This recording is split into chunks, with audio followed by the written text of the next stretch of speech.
And I was actually outside earlier, outside of the Trump event at the Union League in Center City. So I got to get a taste of what was going on in that atmosphere. And right now we are joined by Sarah Audelo, who's the Millennial Vote Director for Hillary Clinton for America. Sarah, how are you today? Hey, I'm doing great. How y'all doing? Doing good, excellent. thank you. Thank you very much for giving us time today. So to get right to it, we know Secretary Clinton in the polls does lead with millennial voters over Donald Trump.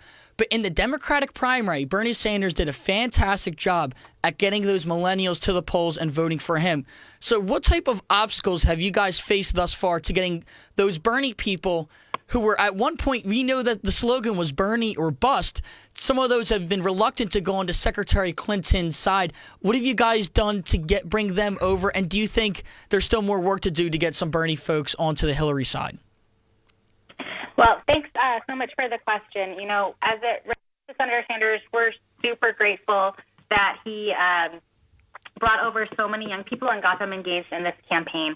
Our generation has been organizing on so many issues, whether it's immigration reform or criminal justice reform and policing or the fight for 15, that we're thrilled to always see that young people are getting engaged. And like you all said, Senator Sanders did a great job at that. We have been working since the convention and, frankly, all throughout the primary as well to get young people to come on over and support Secretary Clinton. And we're doing this, you know, in many ways. We've certainly hired campaign staff from the Sanders campaign to come over and learn some of what their best practices are. But most importantly, we're talking to Bernie Sanders and listening to the issues that they care about most, and really trying to make sure that folks are hearing, you know, a lot of what Secretary has been fighting for her entire career, but also uplifting a lot of the policies that, frankly, they are exactly on the same page about. So it's been great to have Senator Sanders come over and support the Secretary, but we know we have work ahead, and we are going nonstop until November 8th. And you talked about talking to the issues that they specifically care about. We know a big part of Senator Sanders' campaign revolved around the college issue about getting free public universities. And we know Secretary Clinton's college plan was, I think, a bit further left than a lot of people expected, considering that it's going to encompass such a large amount of people that would fall under that they would be able to get free public universities. So do you think, to a sense, did Secretary Clinton have to go a bit further left to get some of these Bernie people, or do you think that Secretary Clinton saw that this was a great opportunity and she thought this was an excellent college plan? Well, so what we saw with the college plan, and I'm really glad you asked this question, is Secretary Clinton has obviously prioritized college affordability since day one. Last fall, she introduced a plan for debt-free college, and it basically means that, you know, we want to make sure that students are not going to go to public colleges and university and taking on student debt.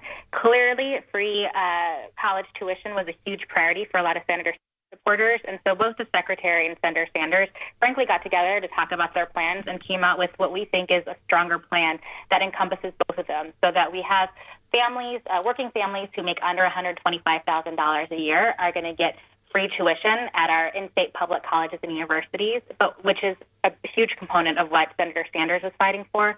But we're also keeping the debt-free college language, which is incredibly important because, as y'all know, you know, when you go to college, you're not just paying for tuition, but you're also looking at books and fees and housing. Yeah. And so when we put both of those plans together, frankly, it's just a better deal, period, for students. We're speaking now to Sarah Audelo from Hillary for America. And Sarah, I want to ask you, some of the things that said to me while walking around campus here at Temple is that their perception of Secretary Clinton is that a lot of what they've seen in the media, that she's untrustworthy, that she won't actually fight for them because as a millennial group, you know, what do they really have to offer? How are you kind of branding the Secretary as an appeal to them and assuring them that, you know, that she has their best interests in mind, that she will do what she says she does, and that not everything they hear on the media is necessarily the truth about her? Yeah, Secretary Clinton, unfortunately, has, you know, a career of folks coming after her on the right, and as a result, where there's a ton of misinformation about her. And so we are wanting to, for many, we're introducing Secretary Clinton to them for the very first time.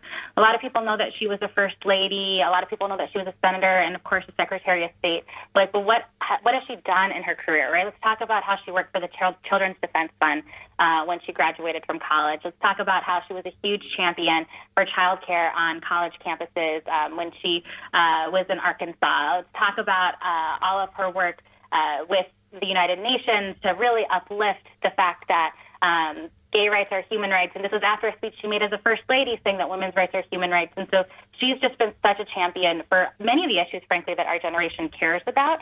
But we have to do much more work kind of showing her resume a bit, showing what she has stood for, but then also talking about what she's going to be doing moving forward, which a lot of it is absolutely this higher education plan that we're talking about, but certainly also looking at the economic needs of the generation. So whether we're dealing with student debt or working to increase wages, looking at issues of affordable child care and looking at equal pay and access to paid family leave, to really addressing our criminal justice system as well. She is a woman who has a lot of plans. I think people know that she is, frankly, a little bit of a policy nerd. And when there is a problem, she wants to solve it. And that is why she is running. So we certainly have work ahead to, show young people the great work that she's, to introduce her to them via her career. Also to talk a lot about what she's planning on moving forward. And how are millennials responding to this message? Because certainly I know a lot of millennials that I've talked to have said, oh, you look at Secretary Clinton and you see her as part of the Washington establishment, that she's been in government her whole life. And while some may say that that's a benefit, others say, well, I want someone more from the outside. Maybe, you had Senator Sanders, who to a certain degree was kind of running against that trend. He's been in the Senate for a while, but on certain issues, he was running definitely to the left of a lot of the stances in the Democratic Party currently. How are people, how are you kind of bridging that gap over saying that, she's more than a career politician? Well, what we're trying to show folks is she's someone who wants to get things done and who has a track record of getting things done and really uplifting families and children and, frankly, young people and the needs that we have to really make progress on the issues that we care about. So that's one of the things that we're trying to really get out there. And if folks have questions, they certainly can go to our website, HillaryClinton.com, and check out her bio. They can also look at a lot of the issues that we are pushing hard in this election not just, because it's an election, but after the election. I think one of the things that I most admire about her is that she has gone out and said very publicly, hold my feet to the fire. For the things that I'm talking about and campaigning on, make sure I get them done. And that is absolutely our challenge that we are issuing especially to young people here she is campaigning on a lot of issues that we care about. She has a track record on a lot of these issues, but also it's our job, one, to elect her, and two, to make sure she gets this work done when she is elected.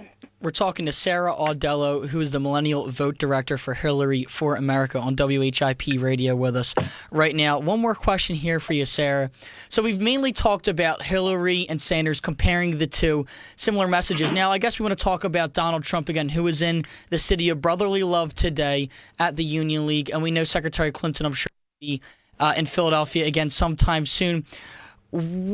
How do you think in the debate she's going to mainly reach out to the young voters? Since you are the Millennial Vote Director, the debates are the perfect stage to get your point across. You talked about how millennials will go online and check out her plan, but to those that are just going to watch the debates, how do you think she's really going to hammer home that idea? Because you brought up the fight for 15, but during the primary season, Secretary Clinton wasn't exactly for the $15 an hour federal minimum wage. At certain states, I know she has a campaign for that, but I think her federal minimum wage proposal was around the $12 an hour rate. But I know the Democratic Party platform is now at 15. So do you think there will be some compromise in the minimum wage aspect? And what do you think will be the debate stage to distance herself from Donald Trump for the millennials?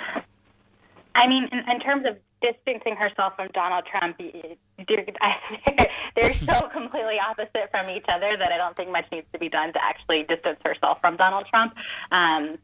Whether it's the issues that she's fighting for, her career, fighting for families and children, not much I think needs to be done to distance herself from Donald Trump. And young people know that. Young people know that our generation knows that he does not represent the values that we stand for. He is not able to solve the challenges that we're going through.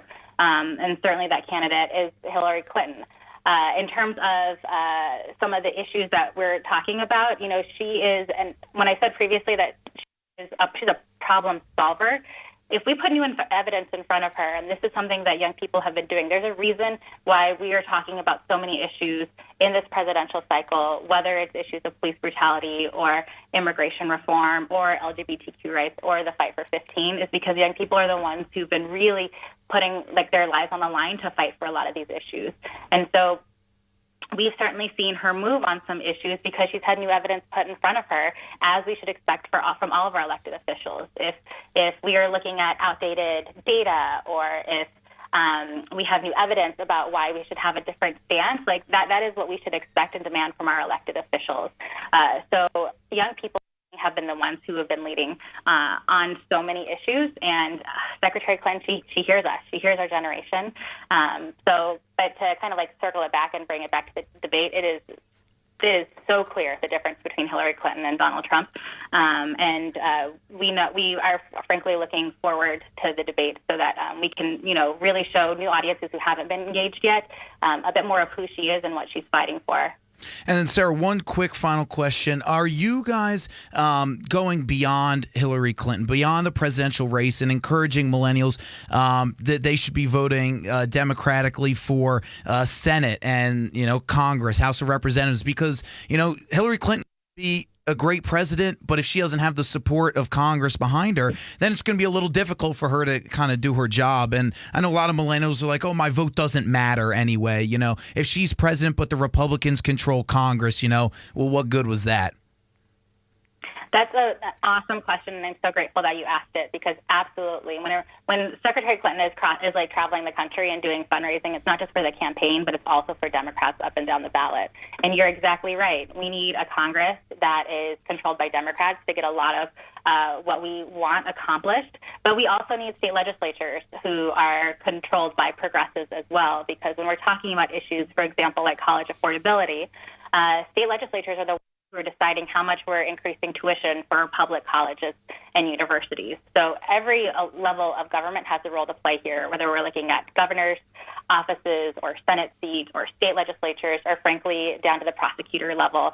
That there are absolutely roles to be played by all of our electeds on the issues that we care about. So we are certainly working in state to campaign for Democrats up and down the ballot, because yep, you're exactly right. We have to flip some state houses. We have to flip Congress in order to really move forward a lot of these priorities that not only, Hillary Clinton cares about and the Democratic Party cares about, but frankly, that our generation cares about.